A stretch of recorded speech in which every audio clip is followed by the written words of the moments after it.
Hi everyone, it's Keegan from the True Reds and welcome back to another video. This video is the review for the Manchester United versus Chelsea game. I want to apologize in advance, guys. I know normally the way we do our videos is through a face cam. However, recently the camera that I use for my face cam has had some trouble and it's not working for some reason, and that will be repaired soon. This has happened in the past, and that's why sometimes we haven't been able to release videos, but I needed to get this video out for you guys. So hopefully you guys are okay with just my audio and some photos with the audio. Anyway, let's get straight into it. So, United versus Chelsea, 2-1 win. What a game, guys. What a bounce back, because we really needed this win after the Sevilla performance, after the Newcastle performance, even the Huddersfield performance in the FA Cup, all that. It hasn't been pretty football to watch. However, it was back to its best, to be honest.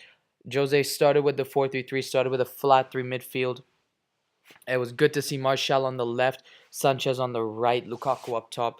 It was good to see him start with that 4-3-3, and it worked wonders. It was a very end-to-end game, and there were a lot of moments in the game where Chelsea were on top, and it looked like Chelsea were going to grab more than 2 goals. But in the end, they did go up through Willian, but we pulled it back through a very good finish from Romelu Lukaku, and then 2-1 later in the second half. Jesse Lingard comes off the bench. Lukaku with an amazing step over, cuts it onto his left, and then Lingard gets the header, and it was a very good game.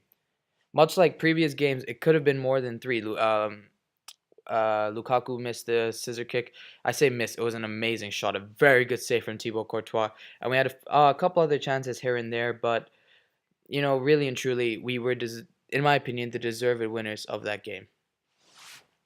So the next thing I want to touch upon, is kind of highlighting some good performances and a bit of like lackluster performance. So, firstly, I want to comment on Anthony Martial and Alexis Sanchez. So those are the two people to come off for Jesse Lingard, of course, and also Eric Bailly. Those two are the two that came off. I think Mourinho made the right decision taking them off, because really and truly, I think in terms of, yeah, I think they were the worst two players on the pitch. Them two and Ashley Young, in my opinion, were quite ineffective. Sanchez had some good plays here and there, and he was the one that played in the ball for Lukaku's scissor kick. But other than that, he didn't really. I don't think he did much. And since joining United, honestly, I don't think he's been the Alexis Sanchez that we know. I don't know what it is. Maybe it's a new system. Maybe he's taking a while to actually getting used to playing with good players, because he's been playing with Arsenal players in the past. But um, hopefully as time progresses and he gets more used to the team, he'll be able to fit in more and put in performances. And then Anthony Martial, he wasn't himself. He was a bit indecisive with some balls. He gave away the ball a couple of times as well. But you know, I think Mourinho was right to take them off, and in the end, obviously the choice paid off because Lingard got the second goal. In addition to that, I mentioned Ashley Young. Of course, I watched Varun's preview, and he said Luke Shaw should have started.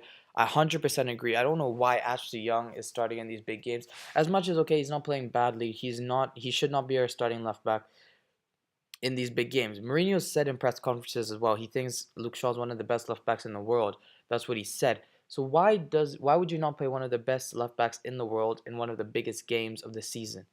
That's that's what really confuses me. Ashley Young, thinking back to the Watford game where he got that double, the amazing free kick. He's had good games and he plays well against smaller teams, but he is defensively weak. He's very defensively weak, and he does get caught out against Chelsea. Moses really gave Ashley Young a hard time. Yes, Ashley Young did win a few battles, but Moses really did cause problems for him. And then sometimes with Hazard overlapping and Willian, Ashley Young had problems. Luke Shaw, we don't know what would have happened if he played, but he is better defensively, and I don't think Moses would have gotten so many crosses in if it was Luke Shaw playing there ahead of Ashley Young. So, yeah, those are the three that I think were in the best in terms of the three that really stood out for me. In fact, yeah, you know what? I'll go with three. I want a notable mention before that, Nemanja Matic. I think he would have made my three. However, I think the thing that's keeping him out is he intercepted a lot of balls. I don't know the exact stat. However, it seemed like he intercepted almost every single pass that was going into the midfield. However, the only reason why I'm not putting him into my top 3 performers of the game is because there were points where he intercepted it and passed it straight back. It's almost like he forgot what team he was playing on and he passed it into an open space and Chelsea picked it up. I was a play where he passed it straight back to Willian, I believe it was, who played it through to Morata, and Morata had a pretty close chance in the end. But other than that, he broke up the play really well, Matic. Um, but if he didn't give away the balls that many times, he would have made the top 3, in my opinion. But the top 3 were Paul Pogba, Scott McTominay, and Romelu Lukaku. In my opinion, yes, Lukaku won man of the match, and I do believe Lukaku was the best player in the I would say in the second half. I wouldn't say in the entire match because, in my opinion, the one player that stood out in the entire match was Scott McTominay.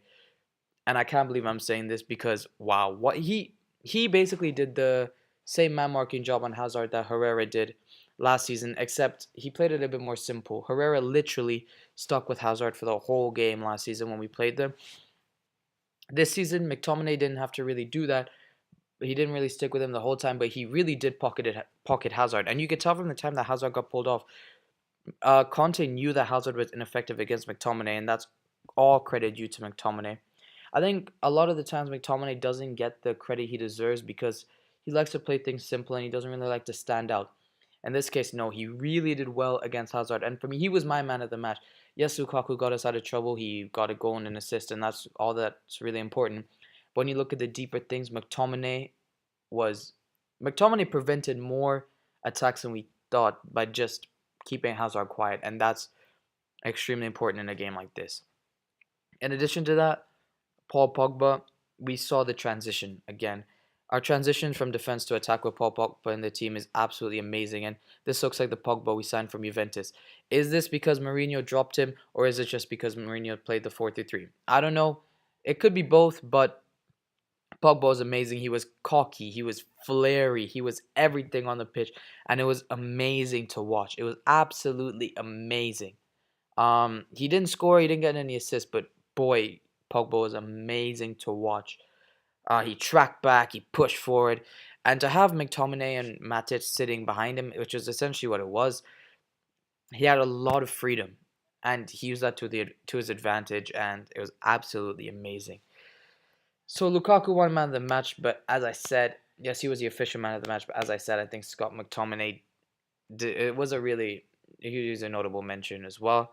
Um, Other than that, I'm really looking forward to it. Hopefully, we can progress in the Champions League against Sevilla. I know we don't really cover the Champions League on this channel, but hopefully we progress. The 0-0 was it was a sour draw. I mean, we didn't really play that well. De Gea really kept us in that game, but other than that, we're just going to keep going, keep looking forward to the matches. It's a midweek game coming up. I think it's a Thursday or Wednesday that we're playing next. And we may or may not have a video for that. No promises, but hopefully you guys have enjoyed this video. Sorry for the change up of styles. As I said, it's things like this will happen. It's technology. But hopefully you guys have a good day.